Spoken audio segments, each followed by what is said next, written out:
Hello everyone, you are most welcome. I am Lalita and students, today we are going to discuss about chapter 1st of history of class 9th, and today we are going to discuss very short questions of this chapter, and some important questions are in this chapter as following. First we are going to discuss important dates because बेटा dates history में बहुत importance रखती हैं. Date से related question exam में आते हैं.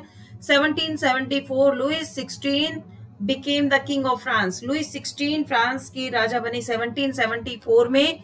and 14 July 1789 the French Revolution took place. 1791 a constitution was framed to limit the power of king and to guarantee basic rights to all human beings. Because बेटा जो monarch था उसके खिलाफ थे लोग, और इसीलिए जो फ्रेंच रेवोल्यूशन थी वो हो रही थी, और बहुत सारे और भी रीजंस थे जिनकी वजह से फ्रेंच रेवोल्यूशन हुई. और 1791 में एक कॉन्स्टिट्यूशन फ्रेम किया गया जिसमें ये कहा गया कि सभी को राइट्स दिए जाएंगे. 1792 में जो फ्रेंच है वो रिपब्लिक बन गया. सितंबर 1792 में France became Republic. 1793 and 94 the year of rain of terror. Rain of terror का ईयर कहा जाता है. इसको क्यों कहा जाता है? क्योंकि इसमें गुलेटाइन सिस्टम स्टार्ट किया गया था रोबेस्पियर के द्वारा, और इसमें बहुत से लोगों को हलाल कर दिया गया था, बहुत से लोगों का कत्ल कर दिया गया था. इसलिए, और वो लोग कौन थे जो पॉलिटिकली अगर कोई आवाज उठा रहे हैं या किसी वजह से राजा के सिस्टम के खिलाफ हैं, और अगर लगता है रोबेस्पियर को ऐसा, तो और डॉक्टर गुलेटाइन ने इस गुलेटाइन सिस्टम का आइडिया दिया था. और लास्ट में ऐसा कहा जाता है कि रोबेस्पियर की डेथ के बाद ही गुलेटाइन सिस्टम को एंड कर दिया गया था. ओके, इसके बाद एक इंपॉर्टेंट डेट आती है, ईयर आता है 1804. 1804 में Napoleon became emperor of France. देखिए 1789 से लेके और 1804 तक फ्रांस में मोनार्क सिस्टम नहीं था. हालांकि बहुत ज्यादा पॉलिटिकल इंस्टेबिलिटी थी, लेकिन 1804 में अगेन मोनार्क सिस्टम आ गया. नेपोलियन राजा बन गया फ्रांस का, और बहुत सारा पार्ट यूरोप का, क्योंकि बहुत ही ब्रेव किंग था नेपोलियन, और बहुत सारा पार्ट उसने अपने राज्य में यानी कि फ्रांस में मिला लिया. फ्रांस का एक्सपेंशन किया. 1815 तक बहुत एक्सपेंशन किया, लेकिन 1815 में वाटरलू की जो बैटल हुई, the battle of Waterloo, and Napoleon was defeated. 4 powers ने नेपोलियन को हरा दिया, डिफीट कर दिया. उन पावर्स में थी एक तो रसिया, ऑस्ट्रिया, प्रूसिया और इंग्लैंड.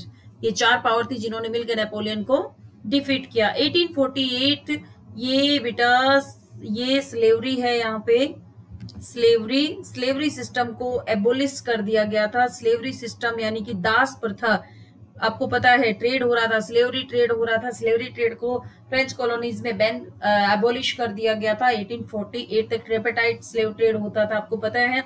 फ्रांस की जो इम्पोर्टेंट पोर्ट्स हैं, इंपोर्टेंट पोर्ट्स जो थी मार्सल, ये अपनी नैंटीज और बोर्डोक्स, जो मैप में फिल करने के लिए भी आती है बेटा, वहां से ट्रेड होता था.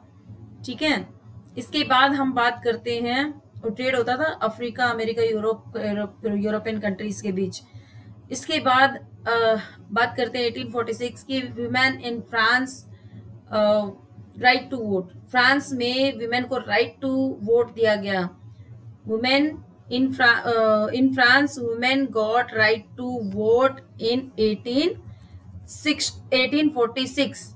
okay, women got right to vote, ये ईयर आपको याद रखना है. फ्रांस में women को right to vote कब दिया गया? 1846 में. इसके बाद इंपॉर्टेंट टर्म्स आती हैं बेटा. इंपॉर्टेंट टर्म्स में सबसे पहले टाइथे है. टाइथे और टाइले ये दोनों टैक्स के नाम ही से थे, टैली भी कह सकते हैं. टेथे और टैली ये दोनों टैक्सेस थे जो मोस्ट इम्पोर्टेंट एग्जाम में पूछा जाता है. और आपको पता है कि फर्स्ट, सेकंड, थर्ड स्टेट में पूरी सोसाइटी डिवाइडेड थी, तो ज्यादातर जो बर्डन था वो थर्ड स्टेट के लोगों पे था. और थर्ड स्टेट में भी लोग 3 टाइप से कैटेगराइज किए गए थे. आपकी बुक में एक फ्लो चार्ट भी दिया हुआ है, और उनमें टाइथे जो टैक्स था वो चर्च के थ्रू डिवाइड किया गया था. Tax divide by church comprising 1/10 of agricultural produce. Agriculture produce का 1/10 पार्ट जो था वो टाइथे था. टाइले जो कि एक टैक्स था to be paid directly to the state. जैसे गवर्नमेंट को जो टैक्स दिया जाता है वो डायरेक्टली गवर्नमेंट को दिया जाता था, दैट इज पहले लिवरेज बेटा एक यूनिट ऑफ करेंसी थी फ्रांस में, जिसको बाद में डिसकंटिन्यू कर दिया गया था 1794 में। 1794 में इसको डिसकंटिन्यू कर दिया गया था। इसके बाद आता है मैनर, MANOR, मैनर, मेंशन आपने सुना होगा, जो रईस लोग थे। An estate consisting of lords land and his mansion, जो उनका रहन सहन था, जो उनका एक जिस तरह से वो ऐशो आराम से रहते थे, तो उसको एक उनके जो मेंशन थे उनको कहा गया था manor. Anonymous, one whose name remains unknown, जिसका नाम कोई नहीं जानता, जिनका नाम अननोन है, वो एनोनिमस है। Marseilles national song of France, देखिए मार्सलीज जगह का भी नाम है और मार्सलीज फ्रांस का नेशनल सॉन्ग भी है। और ये मैप में भी फिल करने के लिए आता है, फ्रांस के मैप में साउथ में इसको आपको फिल करना है बॉर्डर पे। नेक्स्ट आता है आपको इम्पोर्टेंट बुक्स। देखिए बेटा important books and their writers, important books exam में पूछी जाती है। 3 मेन इम्पोर्टेंट बुक्स हैं जो कि एग्जाम में क्वेश्चन आता है, मोस्ट प्रोबेबली एग्जाम में पूछा जाता है। Social contract book was written by Jean Jacques Rousseau भी है एग्जाम में, डायरेक्ट रूसो का भी, जीन जैक की जगह से रूसो भी दे दिया जाएगा, जीन जैक नहीं दिया जाएगा। तो जीन जैक रूसो जो कि फिलोसोफर थे, और फिलोसोफर का बेटा बहुत बड़ा रोल रहा जो रेवोल्यूशन हुई, फ्रेंच रेवोल्यूशन हुई उसमें। और इसके बाद है the spirit of laws, this book was written by Charles Montesquieu. जो चार्ल्स मॉन्टेस्क्यू की बुक का नाम था the spirit of the laws and social contract, book written की गई थी जीन जैक रूसो के द्वारा। इसके बाद टू ट्रीटीज ऑफ गवर्नमेंट जो बुक है वो रिटर्न की गई थी, राइट की गई थी जॉन लॉक के थ्रू, वो राइट की थी जॉन लॉक ने। Two treatise of government John Locke की बुक है। ये तीनों बुक आपको नोट कर लेनी है, एग्जाम के लिए अच्छा क्वेश्चन है। नेक्स्ट बेटा इंपॉर्टेंट क्वेश्चंस पे आते हैं। What was versatile? वेस्टाइल जगह है, एक जेल है जो कि एक प्रिजन है, largest prison of France, largest jail of France थी। और it was broken by angry mob मतलब जो गुस्साई हुई भीड़ होती है, ऑन 14 जुलाई 1789, और यहीं से आगाज हुआ था फ्रेंच रेवोल्यूशन का।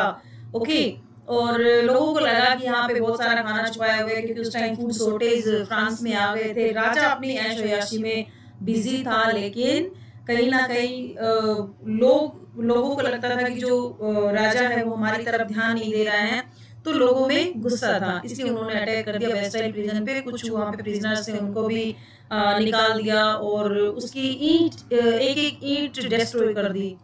Okay, and next question is who was the ruler of France during French revolution? बहुत इजी क्वेश्चन, अच्छा क्वेश्चन है। लुई 16। यहाँ ध्यान देने वाली बात ये है बेटा, बर्बन डायनेस्टी, बर्बन फैमिली और बर्बन डायनेस्टी से बिलोंग करता था लुई 16। और आपको पता है 1815 में जब नेपोलियन हार गया था वाटरलू की बैटल में, उसके बाद भी बर्बन डायनेस्टी का ही राजा बना था लुईस 18 को राजा बनाया गया था, बर्बन डायनेस्टी का ही था लुईस 18 भी। और इसके बाद name the 3 state into which the French society was divided before the revolution. तो मैंने आपको अभी बताया कि जो सोसाइटी थी वो 3 पार्ट्स में डिवाइडेड थी। फर्स्ट स्टेट, ये यहाँ पे स्टेट है, फर्स्ट स्टेट में जो लोग थे उनको कहा जाता था क्लर्की। सेकंड स्टेट के जो लोग थे उनको कहा जाता था नोबलिटी या नोबल, वो जो रईस खानदान से या राजघराने से बिलोंग करते थे।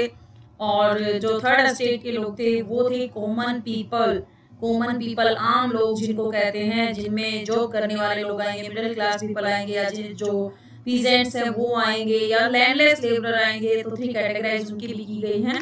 एक में जो करने वाले लोग थे जो कि डॉक्टर्स, लॉयर्स और जो पढ़े लिखे लोग थे। और सेकंड पार्ट, जो सेकंड थर्ड स्टेट का जो सेकंड कैटेगरी थी, उसमें वो लोग थे जो एग्रीकल्चर करते थे, जिनकी अपनी जमीन थी। लेकिन जो उसका थर्ड पार्ट है उसमें वो लोग थे जो दूसरों की सेवा करते थे, जो सर्व करते थे, या जिनके पास जमीन बिल्कुल नहीं थी। ओके, और ज्यादातर जो पॉपुलेशन का परसेंटेज था वो यही लोग बनाते थे, थर्ड स्टेट के लोग। नेक्स्ट आता है अपना 4th क्वेश्चन इसका वेरी शॉर्ट पार्ट में। Which was the national anthem of France? Who wrote it? When was it sung for the first time? इसको सबसे पहले कब गाया गया और ये सॉन्ग का नाम क्या था? तो आपको इसमें बेटा देखिए एक ही क्वेश्चन में 3 क्वेश्चंस हैं। ओके, तो यहाँ पे आपको लिखना है, यहाँ पे जो पॉइंट आएगा ये है आपका मार्सेलेस। मार्सेलेस सॉन्ग था, Marseillaise national anthem, national song था, और फ्रांस का national anthem, national song, and it was composed by Robert Del Isle. Robert D L Isle, Robert D L Isle, इसको आपको याद रखना है। It was sung for first time by volunteer as they march into Paris. Volunteers के through गाया गया था जो पेरिस की तरफ मार्च कर रहे थे, कूच कर रहे थे। इसके बाद नेक्स्ट क्वेश्चन आता है बेटा आपका, what was the slogan of French revolutionaries. French revolutionaries का स्लोगन क्या था? एक एग्जाम में इसी क्वेश्चन को इस तरह से भी पूछ लिया जाएगा, what was the ideas came from French revolution. तो इसको भी आपने यही करना है answer, liberty, fraternity and equality. Liberty means freedom, fraternity means like family, यानी कि फ्रेटर्निटी मतलब सब भाईचारे की भावना, और equality means Ekta, unity. Sorry, equality means equal rights, or equal, all people are treated equally, like that. And next is, who were the leader of National Assembly of France, which was formed in Versailles. Which were the leaders of National Assembly? National Assembly आपको पता है, National Assembly जो general एक आपको पता है कि जैसे National Assembly जब ऑर्गेनाइज की गई थी बेटा, उसको बहुत टाइम के बाद दोबारा से बुलाया गया था, क्योंकि लोगों में गुस्सा था, लोग बहुत परेशान थे, लोगों में गुस्सा था, लोग चाहते थे होना जो राजा है वो हटाया जाए उसको, क्योंकि राजा ने टैक्स बढ़ा दिया था, राजा खुद इन्वॉल्व था यूएस अमेरिका की वॉर में। तो कहीं ना कहीं जो नेशनल असेंबली के लोग थे उनमें 600 जो सीट्स थी वो थर्ड स्टेट के लिए थी, और फर्स्ट सेकंड स्टेट के लिए 300 सीट्स थे। तो इनमें लीडर्स के यहाँ पे नाम पूछा है, तो लीडर्स कौन थे? मिरेबेउ एंड अबे सिज। मिरेबेउ एंड अबे सिज, ये नाम आपको याद रखने हैं, और इनका बहुत बड़ा कंट्रीब्यूशन रहा। Name any 2 women clubs of France. 2 women clubs of France, the society of revolutionary and the republican women, society of revolutionary and the republic women। एक मोस्ट इंपोर्टेंट क्लब भी एग्जाम में आता है बेटा, जैकोबिन क्लब। जैकोबिन क्लब में भी women थी, लेकिन रोबेस्पियर उसका लीडर था, और उसका भी बहुत बड़ा कंट्रीब्यूशन रहा लोगों को अवेयर करने में, लोगों में जो अवेयरनेस स्प्रेड करने के लिए पॉलिटिकल ग्रुप था वो भी। नेक्स्ट क्वेश्चन है बेटा आपका, नेक्स्ट क्वेश्चन जो आता है आपका वो है, name the 3 continents which were involved in tripartite slave trade in France। तो tripartite slave trade में जो अंग्रेज थे उनमें कॉन्टिनेंट यूरोप, अफ्रीका और अमेरिका, ये कॉन्टिनेंट इन्वॉल्व थे। Who was Napoleon? सबको पता है कि नेपोलियन कौन था। Napoleon was the commissioner in chief in French forces। देखो ये इसका इंट्रोडक्शन है पहले का। देखिए 1799 से ही नेपोलियन एक तरह से जो बागडोर है नेपोलियन ने संभाल रखी थी, क्योंकि पॉलिटिकल इंस्टेबिलिटी थी और वो पावरफुल भी था। 1804 में वो राजा बन गया, he became the emperor of France इन 1804, और आते ही उसने नेपोलियन कोड को लेके आया। वेरी शॉर्ट क्वेश्चंस में हम इसको डीपली डिस्कस नहीं करेंगे, और 1804 में राजा बन गया। Next, which battle sealed the fate of France in 1805। In 1805, तो इसका आंसर बेटा होगा बैटल ऑफ वाटरलू।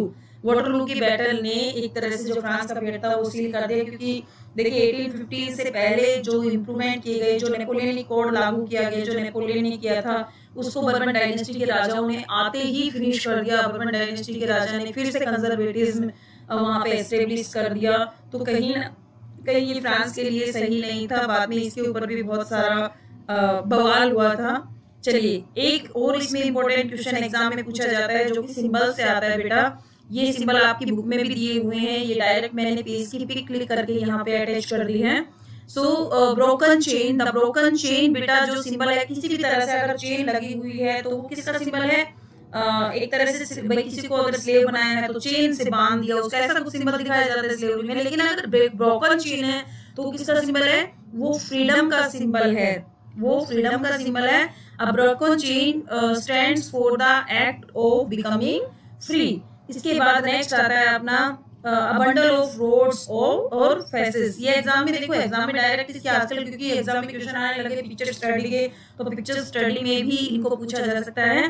डायरेक्ट छोटे छोटे वर्ड्स में आप याद रखो, क्योंकि ब्रोकन चेन सिंबलाइज है किसका? फ्रीडम का, या फ्री फ्रॉम स्लेवरी। और bundle of rods and fasces, जो रोड्स का बंडल आपको पता है, आपने वो कहानी भी सुनी होगी कि एक लट्ठे को सब तोड़ देंगे, लेकिन अगर बंडल को आप तोड़ने की कोशिश करोगे तो वो नहीं टूटेगा। वो किसका सिंबल था? वो स्ट्रेंथ का सिंबल था, वो यूनिटी का सिंबल था। इसीलिए ये बंडल भी किसका सिंबल है? स्ट्रेंथ का और यूनिटी का। रेडियंट, इसमें एक और ये रेडियंट लाइट है, the I with in A triangle radiant light. देखिए कोई भी आई, जैसे हम कहते हैं कि हमारी आंखों पे इग्नोरेंस का पर्दा पड़ा हुआ है, आंखें खुल गई तो इग्नोरेंस दूर हो गई, अंधेरा दूर हो गया।